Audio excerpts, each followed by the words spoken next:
Welcome to my channel, Hotspot with Loveth, the ultimate spot for all things entertainment, ranging from celebrity gists, reviews, interesting stories, and African folktales. Subscribe now. In the heart of a bustling city, where the streets were filled with the constant hum of life, two individuals were fated to meet. Jonathan, a successful architect, and Emily, a passionate artist, crossed paths in the most serendipitous manner.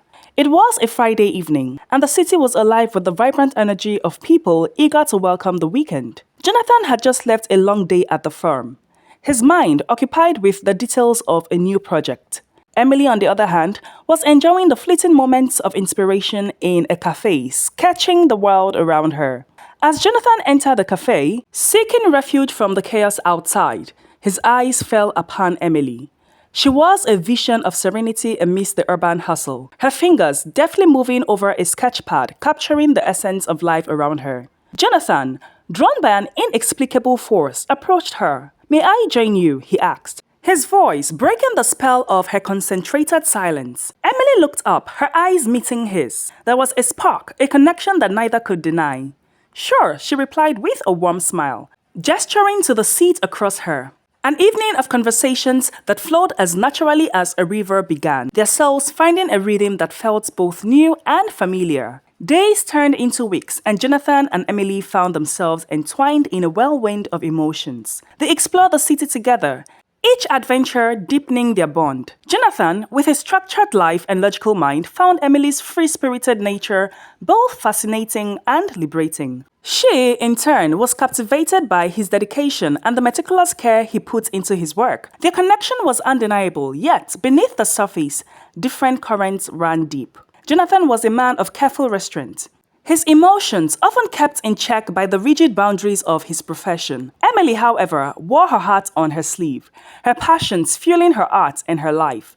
It was this contrast that both drew them together and created an undercurrent of tension. One evening, as they strolled through a park bathed in the golden hues of sunset, Jonathan took Emily's hand and led her to a secluded bench. "Emily," he began, his voice tinged with an unusual vulnerability.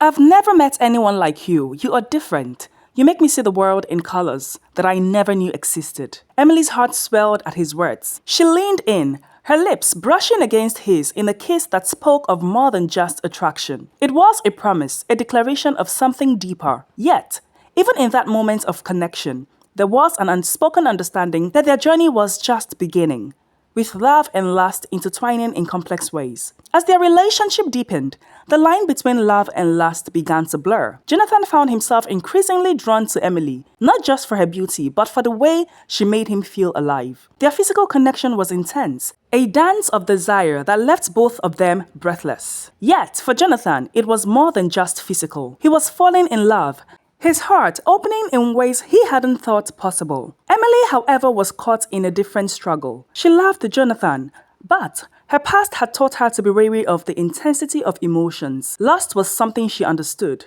a powerful force that she could channel into her heart and her relationships. Love, on the other hand, was a more elusive and frightening concept. It required vulnerability, a surrender that she wasn't sure she was ready for.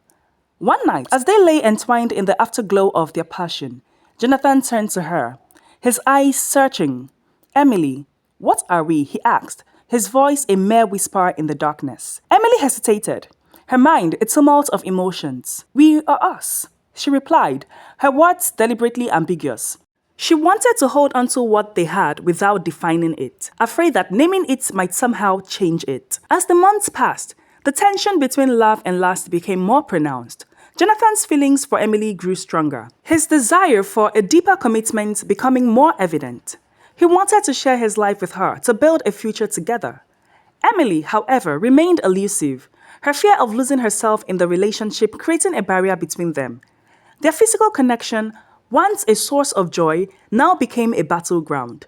Jonathan sought intimacy that went beyond the physical, craving emotional closeness. Emily, however, used their physical relationship as a way to avoid confronting her deeper fears.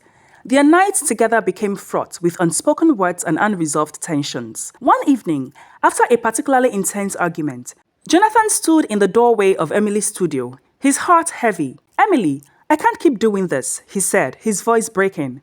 I love you, but I need more than just this. I need to know that you feel the same way. Emily looked at him, her eyes filled with tears. Jonathan, I do love you, she confessed, her voice trembling. But I'm scared. I've been hurt before, and I don't know if I can let myself be that vulnerable again. Jonathan's heart ached at her words. He walked over to her, taking her hands in his. Emily, love is always a risk, but it is a risk worth taking. We can face our fears together, but only if we are willing to both try. Emily's confessions marked a turning point in their relationship. She realized that in an attempt to protect herself, she had been pushing away the very thing she desired the most. A deep, meaningful connection with Jonathan.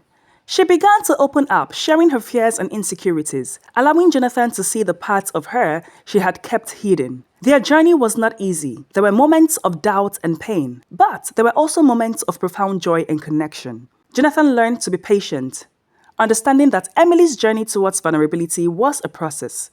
Emily, in turn, discovered the strength that came from allowing herself to be loved fully. Their love story was one of contrasts, a dance between love and lust, fear and courage. They learned that love was not the absence of fear, but the willingness to face it together. Their physical connection remained a powerful force, but it was now enriched by the depth of their emotional bond.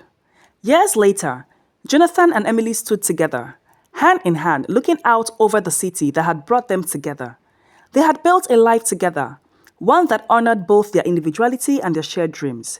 Their love, once a fragile thing, had grown strong, tempered by the trials they had faced and the commitments they had made to each other. They had learned that love and lust were not opposing forces, but complementary ones. Their physical connection was a celebration of their love, a tangible expression of the bond they shared, and their love, deep and abiding, was the foundation upon which they built their lives. In the end, Jonathan and Emily discovered that the true essence of their relationship lay not in the absence of conflict, but in their ability to navigate it together.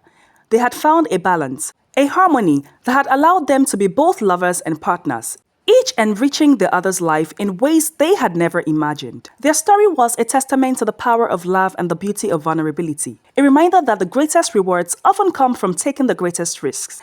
And as they stood together, the future stretching out before them, they knew that whatever challenges lay ahead, they would face them together, their hearts forever entwined in a dance of love and lust. And this comes the end of the story titled Love and Lust, a tale of two souls, Jonathan and Emily. I hope you did enjoy it.